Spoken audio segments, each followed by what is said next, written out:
तहसील पर तशरीफ फरमा कौम और मिल्लत के तंजीमों के जिम्मेदारान, मेरे साथी अरकान पार्लिमान, दीगर सियासी पार्टी के जिम्मेदार, मौजूद हाज़रीन इकराम, बुजुर्गान कौम और मिल्लत,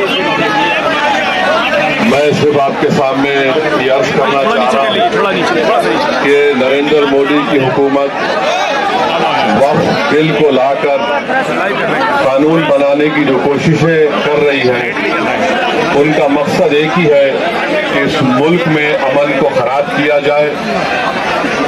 वज़ीर आज़म का मकसद एक ही है कि मस्जिद और मंदिर के नाम पर आवाम हमेशा लड़ती रही, और उस बिल का मकसद ये नहीं है कि वक्फ की जायदादों को मजबूत किया जाए या उनकी हिफाजत की जाए। आप खुद अंदाज़ा लगाइए कि हिंदू धर्म के एक बहुत बड़े जूरिस्ट हैं B.K. मुखर्जी की किताब में लिखा गया कि हिंदू धर्म में बाई कस्टम बाई यूसेज वो मंदिर की जायदाद बन सकती है। तो नरेंद्र मोदी वक्फ के वक्फ बाई यूजर को इस तरह से खत्म कर रहे हैं कि अगर कोई डिस्प्यूट होगा या गवर्नमेंट प्रॉपर्टी होगी तो वक्फ बाई यूजर नहीं रहेगा। दिल्ली में 123 वक्फ की जायदादें हैं, जिस पर दिल्ली हुकूमत का दावा यह है, मरकजी हुकूमत का, कि ये गवर्नमेंट की प्रॉपर्टी है। कलेक्टर को इख्तियार देने का मतलब यही है कि कलेक्टर हुकूमत के हक में फैसला देगा। जिस मस्जिद के इमाम हमारे भाई मौलाना मोहिबुल्लाह नदवी साहब हैं, वहाँ पर मरकजी हुकूमत कहती है कि वो गवर्नमेंट की प्रॉपर्टी है। अगर कल खुदा ना खास्ता ये कानून बनेगा तो कोई भी जाकर मरकजी हुकूमत की तरफ से, दिल्ली सरकार की तरफ से वहाँ पर एक नोटिस लगा देगा कि ये वक्फ की प्रॉपर्टी नहीं है।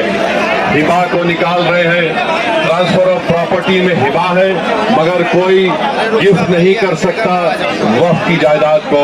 नरेंद्र मोदी आजकल भारत के हमारे फजीलतुल शेख बने हुए हैं और ये बता रहे हैं कि अगर कोई मुसलमान होता है तो उसको 5 साल तक वो वक्फ को नहीं दे सकता है। ये कहाँ से इनको मालूम हुआ, कौन से फिक़्ह ये की किताब में लिखा गया? तो इनका मकसद एक ही है कि भारत के मुसलमानों से उनकी सियासी और मजहबी शनाख्त को छीन लिया जाए। मैं आपको बता रहा हूँ कि इस बिल का मकसद मुसलमानों से मस्जिदों को छीनना, दरगाहों को छीनना, कब्रिस्तानों को छीनना, इवैक्यू प्रॉपर्टीज को छीन लेना, ये मकसद नरेंद्र मोदी की हुकूमत का है। और हम कॉशन कर रहे हैं चंद्रबाबू नायडू को, हमारे पासवान साहब को और नीतीश कुमार को, याद रखिए दुनिया जब तक कायम रहेगी, अगर आप इस वक्त नाजुक वक्त में इस बिल की तायीद करेंगे तो आपको मुसलमान कभी नहीं माफ करेगा, क्योंकि आपकी तायीद की वजह से ये बिल कानून बनेगा। इसलिए हम उनसे भी कह रहे हैं कि आप इस गैर अनकॉन्स्टिट्यूशनल बिल की तायीद मत करिए।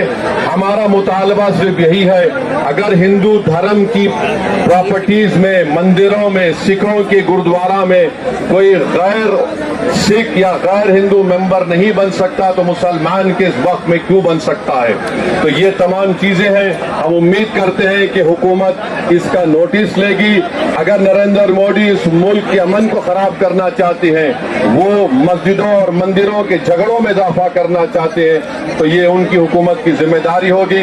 मैं यहाँ पर शुक्रिया अदा करना चाहूँगा हमारे ज्वाइंट वर्किंग कमेटी पार्लियामेंट के तमाम अरकान का, और ख़ास तौर से कल्याण बनर्जी साहब का, TMC के राजा साहब का, DMK का, हमारे नासिर भाई का और मोहिबुल्लाह नदवी साहब का। हमने तमाम बड़ी कोशिशें की, हमने अपनी अपनी डिसेंट रिपोर्ट को दिया, और ये अनकॉन्स्टिट्यूशनल है, इसका कोई भी फायदा वक्फ को नहीं होगा।